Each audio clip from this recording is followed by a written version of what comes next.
Salam sejahtera, terima kasih karena bersama dengan saya di Nazilin Unity Channel. Kali ini giliran lebay pas di bidas ataupun kena lempang. Kali ini giliran rakan pas sendiri membidas lebay pas. Apabila Faizal Azumu, yaitu Timbalan Presiden Bersatu yang juga dikenali sebagai Peja, sendiri membidas lebay pas ini. Apa isunya sehingga Peja yang adalah Timbalan Presiden Bersatu, rakan sekutu sahabat dalam Perikatan Nasional PAS sendiri, membidas rakan sendiri. Apa ceritanya? Timbalan Presiden Bersatu Datuk Seri Ahmad Faizal Azumu berpandangan isu membabitkan dasar di peringkat kerajaan persekutuan seperti kewujudan sekolah vernakular di negara ini tidak seharusnya dijadikan modal berkempen. Tapi netizen kata, itulah. Pas ini, kata netizen, tiada modal lain untuk menang. Kalau bukan tunggang agama, mereka akan tunggang pula kaum, kata netizen. Itu sebabnya Fahmi telah pun memberikan amaran kepada semua parti yang bertanding, terutamanya parti dalam pembangkang, supaya jangan menggunakan kempen yang bersentimen perkauman. Kerana Fahmi kata, itu mungkin akan memakan diri sendiri, makan tuan, kata beliau, apabila menyebut tentang atau mengulas tentang isu sekolah vernakular. Dan itulah yang terjadi. Sehingga Peja mungkin menyedari perkara itu, turut setuju supaya kewujudan sekolah vernakular di negara ini tidak dijadikan model berkempen. Bercakap kepada BH semalam, beliau menitipkan pesanan kepada calon pemimpin dan seluruh jentera parti Perikatan Nasional PN agar tidak terlalu gelojoh untuk menjadikan isu berkait sesuatu dasar untuk menyerang pihak lawan. Dengan mengetengahkan isu terbabit, beliau merasakan PN tidak mampu berbuat apa-apa untuk menggubah suatu dasar yang dijadikan polemik selagi mana gabungan parti itu tidak menguasai Putrajaya. Selain daripada itu, ada netizen kata, daripada menggunakan isu-isu seperti itu, apa kata guna isu pembangunan, guna isu perkara yang lebih menarik perhatian dan tidak membawa kepada perpecahan, kata mereka. Jangan lagi guna isu-isu yang sudah stereotip yang juga tidak bermaruah, kata mereka. Sehubungan itu, beliau menasihati jentera parti supaya tidak memperbesarkan isu berkait dasar untuk dijadikan modal kempen pilihan raya PRK Dewan Undangan Negeri Dun Kuala Kubu Bahru. Saya berpandangan janganlah kita terlalu membawa perkara-perkara yang tidak membawa kesan yang baik, bukan sahaja kepada pengundi malah negara, kata Faizal. Jadi apa juga permasalahan seperti perkara tersebut sekolah vernakular yang membabitkan satu dasar kerajaan pusat yang kita tidak mampu lakukan, buat masa ini tidak perlulah terlalu diperbesarkan, kata Faizal. Peja juga berkata apabila kita ada berada di tampuk pemerintahan di peringkat pusat nanti, mungkin di situ kita boleh memperhalusi perkara yang membabitkan perkara dasar. Jadi sekarang ini anda atau ada boleh bagi pandangan tetapi akhirnya tak boleh buat apa-apa, no point, tiada gunanya, kata Faizal Peja. Beliau berkata demikian sebagai respon kepada tindakan Ketua Penerangan PAS Ahmad Fadli Sarih yang memainkan isu sekolah vernakular terhadap calon Pakatan Harapan PH bagi Dun Kuala Kubu Bahru, Pang Sok Tau. Baru-baru ini media melaporkan Ahmad Fadli berharap isu calon PH Dun Kuala Kubu Bahru yang mendapat pendidikan di sekolah vernakular akan berterusan hingga PRK 11 Mei ini. Ahli Parlimen Pasir Mas itu mencabar Sotau menyatakan latar belakang pendidikan rendah dan menengahnya, sedangkan ia tidak dinyatakan dalam poster profil calon PH itu. Dalam masa yang sama, tindakan Ahmad Fadli turut mengundang teguran daripada Ketua SAIP Bersatu, iaitu Chong Fat Ful, kerana membangkitkan isu sekolah vernakular dalam kempen PRK ini. Menurut Fat Ful, langkah pemimpin PAS itu disifatkan sebagai percubaan mendiskriminasi latar belakang pendidikan lawan, sambil berharap polemik itu dihentikan dan semua pihak diminta mengamalkan politik matang dalam berkempen. Sekian dulu untuk kali ini. Jangan lupa tinggalkan komen Anda, tekan butang subscribe. Salam sejahtera, terima kasih kerana bersama dengan saya di Nazilin Unity Channel. Nampaknya inilah kabar paling malang dan kabar paling derita buat calon Perikatan Nasional dan juga buat parti pembangkang dalam pilihan raya di PRK KKB. Baru-baru ini seakan satu berita gembira diterima oleh pihak pembangkang apabila Fahmi Fadzil kata mungkin Anwar Ibrahim sukar untuk datang dalam kempen pilihan raya tersebut. Sehingga ramailah yang bersorak, macam-macamlah yang mula mereka kata. Tapi akhirnya hari ini, lain yang terjadi. Kata Fahmi, Anwar boleh turun kempen bila-bila masa. Makna kata, ini akan dapat menjejaskan rancangan atau dapat menjejaskan harapan peratusan kemenangan calon Perikatan Nasional. Kerana kebiasaannya, apabila Perdana Menteri, apalagi ketua kerajaan, datang dalam berkempen di mana-mana PRK ataupun pilihan raya, itu akan dapat menambahkan tonik, menambahkan kualiti, menambahkan peratusan kemenangan untuk parti yang diwakili Perdana Menteri. Ketua Penerangan PKR Fahmi Fadzil menjelaskan, Perdana Menteri Anwar Ibrahim boleh turun berkempen dalam pilihan raya kecil Kuala Kubu Bahru pada bila-bila masa. Dia menjawab soalan pemberita mengenai isu ketiadaan Anwar yang juga pengerusi PH pada kempen calon PH Pang Syok Tau. Anwar boleh turun berkempen pada bila-bila masa, kata Fahmi. Sebelum ini, Perdana Menteri Anwar Ibrahim dah turun bersama Menteri Besar Selangor pada satu program jamuan Hari Raya. Maka beliau dah teliti isu-isu yang ada di Kuala Kubu Bahru, katanya, pada satu sidang media di Petaling Jaya malam tadi. Bagaimanapun tidak jelas butiran jamuan Hari Raya yang disebut Fahmi itu. Sebelum ini, Fahmi berkata Anwar mungkin tidak akan turun berkempen pada pilihan raya kecil ini. Dia berkata sudah menjadi tradisi dalam beberapa siri PRK sebelum ini untuk Perdana Menteri tidak turun berkempen. Untuk rekod, Anwar turun berkempen ketika PRK Simpang Jeram, Pulai dan Pelangai, yang ketiga-tiganya diadakan tahun lalu. Sementara itu, Fahmi turut mengingatkan parti lawan agar tidak memainkan isu perkauman dalam kempen di KKB. Ini selepas Ketua Penerangan PAS Ahmad Fadli Sari menjadikan isu pendidikan PANG sebagai sasaran. Jangan guna isu perkauman. Jangan mainkan sentimen seperti ini kerana ia akan menjadi senjata makan tuan, kata Fahmi. Berapa ramai pemimpin PAS hantar anak ke sekolah Cina? Saya difahamkan cucu Haji Hadi, Presiden PAS pun dihantar ke sekolah Cina, katanya lagi.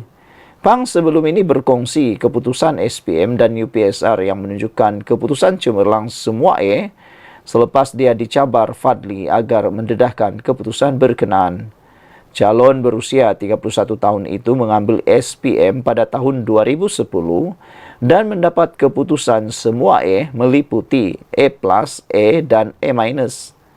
Pelajar sekolah menengah Chong Hua di Port Dickson Negeri 9 itu turut mendapat keputusan lebih baik dalam mata pelajaran bahasa Melayu iaitu A dan bahasa Inggeris A+ berbanding bahasa Cina iaitu hanya A-. Sekian dulu untuk kali ini. Jangan lupa tinggalkan komen Anda, tekan butang subscribe. Kita jumpa lagi. Bye-bye. Salam sejahtera. Terima kasih kerana bersama dengan saya di Nazilin Unity Channel. Adakah dengan ini calon Perikatan Nasional bakal kalah dalam pilihan raya kecil PRK KKB yang sedang berlangsung? Kalau baru-baru ini tular tentang isu akademik calon Perikatan Nasional yang dikatakan mengelirukan, walaupun telah mendapat penerangan dan telah mendapat penjelasan yang terbaik daripada pihak Perikatan Nasional khususnya calon. Hari ini kita masih lagi dipanaskan dengan isu cabaran oleh wakil daripada PAS supaya calon Pakatan Harapan memperlihatkan ataupun mendedahkan maklumat keputusan SPM dan UPSR beliau. Rupa-rupanya tindakan mencabar itu memakan diri sendiri PAS apabila calon Pakatan Harapan berjaya menunjukkan dokumen keputusan SPM beliau yang mana telah mendapat keputusan yang di luar jangkaan kita semua. Beliau, yaitu calon Pakatan Harapan, mendapat keputusan cemerlang dalam semua mata pelajaran yang diambil pada masa SPM, yaitu semuanya E. Satu lagi, dalam keputusan UPSR juga, beliau mendapat juga semua keputusan E. Dan akhirnya, netizen membalas wakil daripada PAS itu dengan mengatakan, sekarang apa kata wakil PAS pula, semua calon PAS pula, memperlihatkan keputusan SPM dan keputusan-keputusan peperiksaan mereka, kata beliau. Dan ada juga yang menemplak, mahu supaya apa kata calon Perikatan Nasional ini juga memperlihatkan keputusan SPM dan juga keputusan UPSR beliau. Jadi tindakan cabaran itu memakan diri. Hari ini lain pula ceritanya, berkait pula tentang isu hutang calon Perikatan Nasional yang enggan dijawab. Tular pula isu hutang. Inilah, nak jadi seorang calon, jangan main-main karena akan dikorek sampai ke lubang cacing. Selepas kontroversi mengenai status akademiknya calon Perikatan Nasional PN bagi pilihan raya kecil PRK, Dewan Undangan Negeri Dun Kuala Kubu Baru, Khairul Azhari Saud sekali lagi terpalit dakwaan hutang melibatkan perkhidmatan kredit komuniti. Walau bagaimanapun, pemangku Ketua Parti Pribumi Bersatu Malaysia Bersatu Hulu Selangor itu mengambil langkah selamat apabila mengelak daripada mengulas isu tersebut ketika ditanya pemberita selepas ceramah perdana Perikatan Nasional di Batangkali malam Rabu. Beliau memberi alasan perlu ke lokasi lain walaupun had waktu berkempen dalam setiap pilihan raya setakat jam 12.30 malam. No komen, tiada komen. Terima kasih, saya perlu ke lokasi lain, katanya ringkas ketika diminta mengulas perkara ini. Sebelum ini, tular satu hantaran di media sosial yang mempersoalkan kredibiliti calon Perikatan Nasional kelahiran Felda Tenggi, Kuala Kubu Baru itu yang didakwa masih dibelenggu hutang bernilai RM37.363 dengan syarikat penyedia perkhidmatan. Sejak hari penamaan calon PRK pada 27 April lalu, Khairul Azhari berdepan kontroversi apabila pelbagai pihak mempersoalkan kelayakan ijazah sarjana tanpa memiliki ijazah sarjana muda. Rentetan itu, beliau menerusi hantaran di Facebook memuat naik sijil dan transkrip ijazah sarjana eksekutif pengurusan perniagaan dalam universiti daripada Universiti Pahang, Malaysia Pahang Al-Sultan Abdullah. Tindakan tersebut sekaligus menamatkan pertikaian banyak pihak selain memaklumkan enggan mengulas lanjut kerana mahu memberi tumpuan kepada kempen PRK Kuala Kubu Baru. Sekian dulu untuk kali ini. Jangan lupa ikuti terus ulasan selepas ini. Salam sejahtera. Terima kasih kerana bersama dengan saya di Nazilin Unity Channel. Kalau kemarin Datuk Seri Anwar Ibrahim mengumumkan berita paling gembira kepada rakyat Malaysia, khususnya kepada para penjawat awam dengan kenaikan gaji tertinggi dalam sejarah Malaysia, yang mana mendapat pelbagai liputan, pelbagai pendapat dan pelbagai respon tindak balas daripada netizen dan penduduk rakyat Malaysia. Hari ini sekali lagi kerajaan umumkan satu lagi kejutan yang luar biasa yang pasti akan membuatkan walaun dan pembangkang khususnya Perikatan Nasional tak senang duduk, ditambah lagi dengan adanya pilihan raya kecil KKB, Kuala Kubu Baharu, yang sedang berjalan kempennya sekarang. Kalau mereka sibuk kata negara ini tak ke mana-mana, hala tujuannya salah dan sebagainya, itu kini tertutup dengan sendirinya dengan pengumuman hari ini sah. Microsoft umumkan pelaburan 10.5 bilion ringgit di Malaysia. Ini keajaibannya dan inilah kehebatannya negara kita sekarang. Bukan sahaja kerana kehebatan kerajaan perpaduan pimpinan Anwar Ibrahim, tetapi juga kerana kehebatan rakyat Malaysia sendiri, sehingga kita semakin digemari oleh para pelabur di luar sana. Dan untuk makluman anda semua, satu perkara yang menjadi tarikan untuk pelabur masuk di mana-mana negara di seluruh dunia ini ialah kestabilan politik dan kestabilan pentadbiran negara.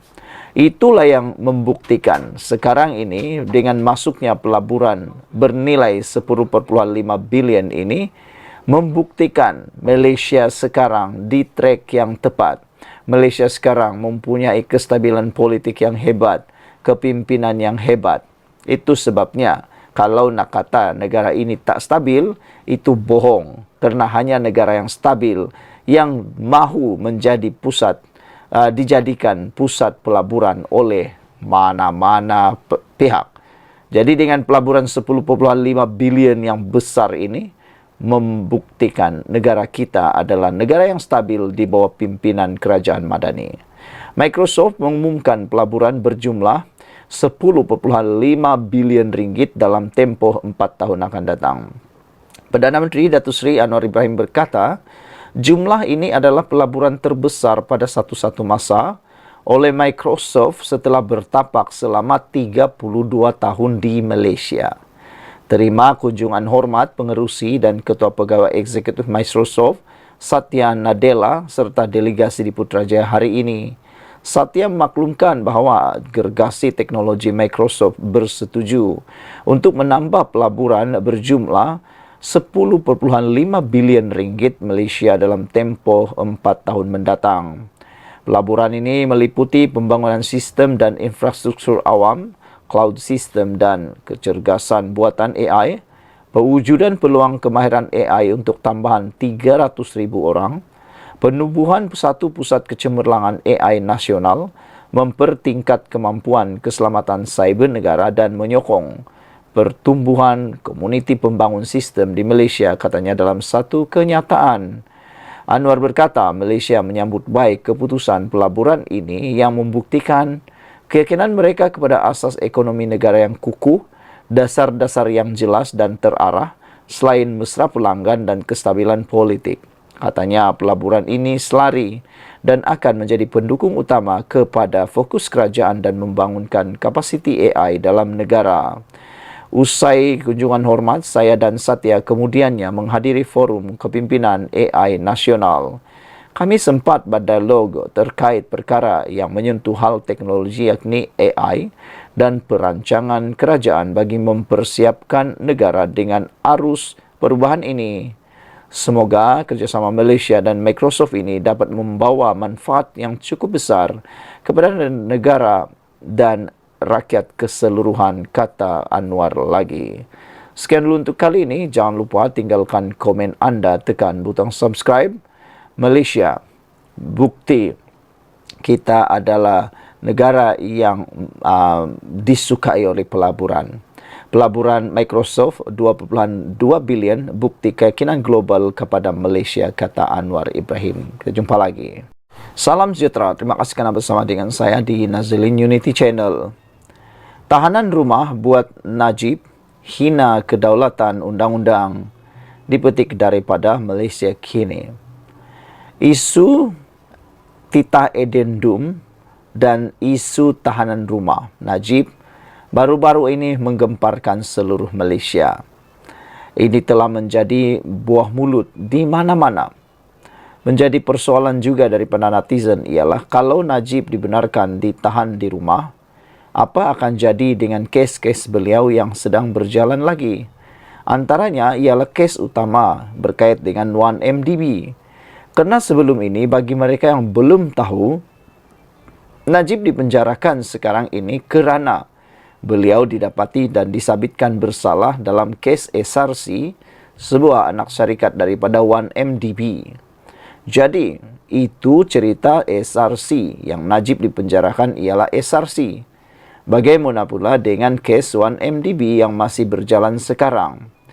Mereka punya persoalan ialah, kalaulah Najib kalah di dalam isu 1MDB, adakah beliau akan diangkut semula dan dimasukkan pula dalam penjara walaupun sudah mendapat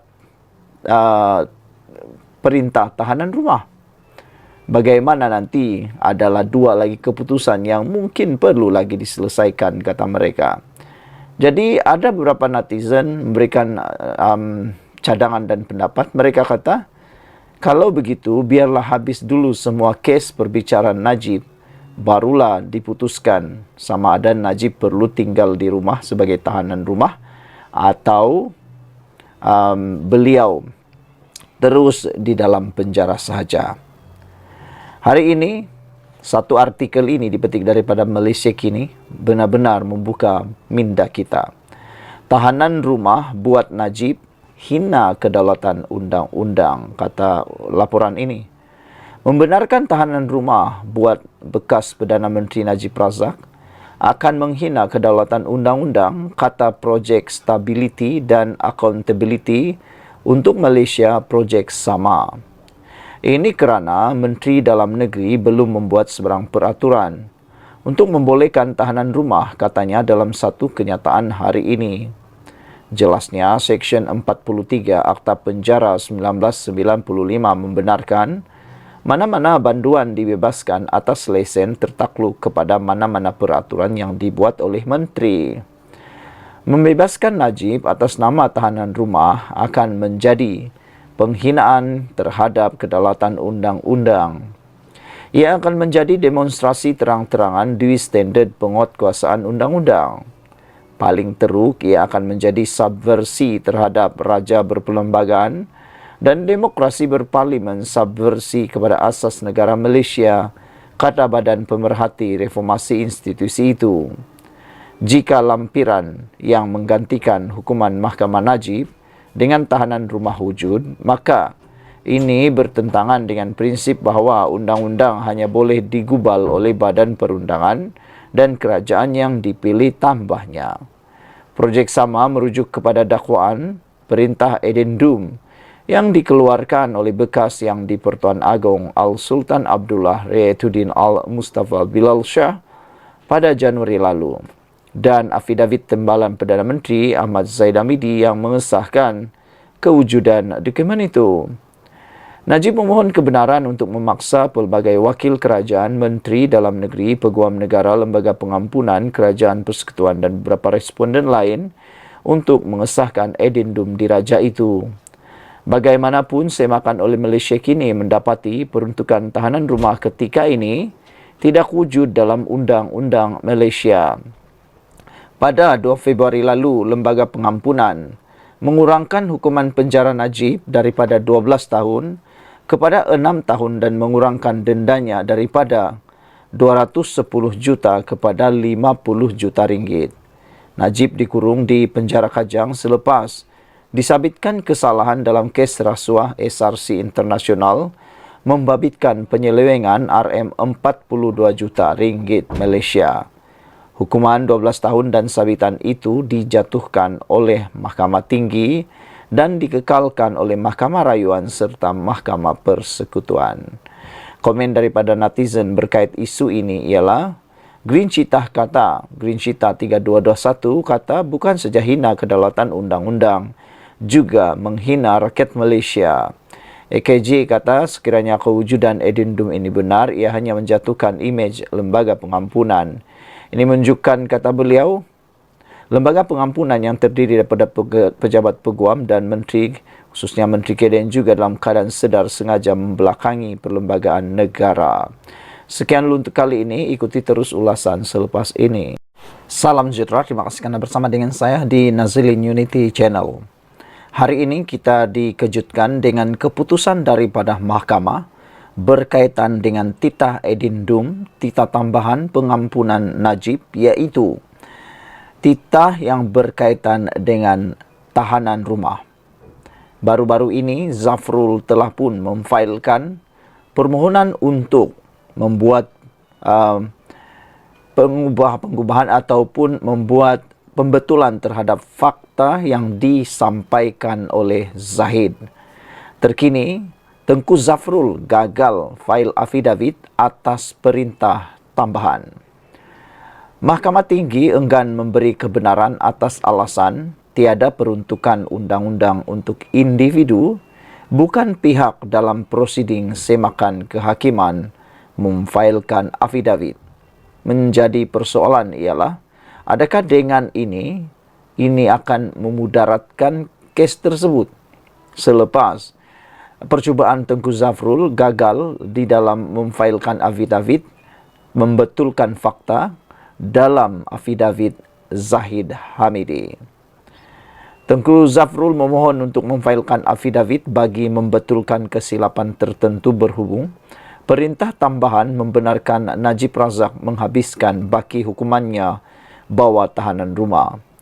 Mahkamah Tinggi enggan memberi kebenaran kepada Tengku Zafrul Abdul Aziz memfailkan affidavit bagi membetulkan kesilapan tertentu berhubung dakwaan perintah tambahan Najib Razak menghabiskan baki hukumannya di bawah tahanan rumah. Peguam Kanan Persekutuan Samsul Bol Hassan yang mewakili kerajaan berkata, mahkamah menolak permohonan itu atas alasan tiada peruntukan undang-undang untuk individu bukan pihak dalam prosiding semakan kehakiman memfailkan affidavit.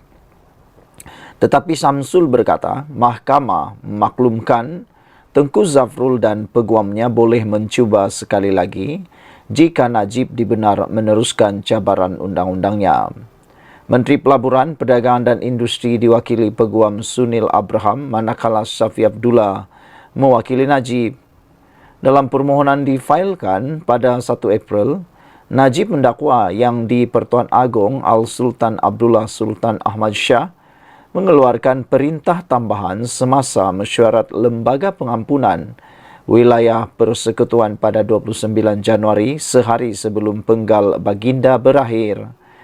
Bagaimanapun, Najib mendakwa perintah tambahan itu tidak diumumkan oleh lembaga pada 2 Februari dan kerajaan melakukan penghinaan kerana tidak melaksanakan perintah tambahan itu. Najib juga berkata, peguamnya menulis surat kepada Perdana Menteri Anwar Ibrahim, Timbalan Perdana Menteri Zahid Hamidi, Menteri Dalam Negeri Saifuddin Nasution Ismail dan Menteri di Jabatan Perdana Menteri Undang-Undang dan Reformasi Institusi Azalid Nautman Said untuk mengesahkan sama ada perintah tambahan itu wujud. Mereka tidak menerima sebarang jawapan. Najib mahu mahkamah memaksa kerajaan melaksanakan perintah tambahan itu jika wujud dan meletakkannya di bawah tahanan rumah. Zahid memfailkan affidavit untuk menyokong permohonan cabaran undang-undang Najib dengan mendakwa Tengku Zafrul telah menunjukkan kepadanya perintah tambahan semasa pertemuan mereka. Beliau menunjukkan kepada saya salinan perintah tambahan tersebut pada telefonnya yang diambil daripada salinan asal ditunjukkan kepadanya oleh Sultan Abdullah, katanya lagi. Mahkamah Tinggi menetapkan 5 Januari untuk memutuskan sama ada membenarkan Najib meneruskan cabaran undang-undangnya. Sekian dulu untuk kali ini. Jangan lupa tinggalkan komen Anda. Kita jumpa lagi.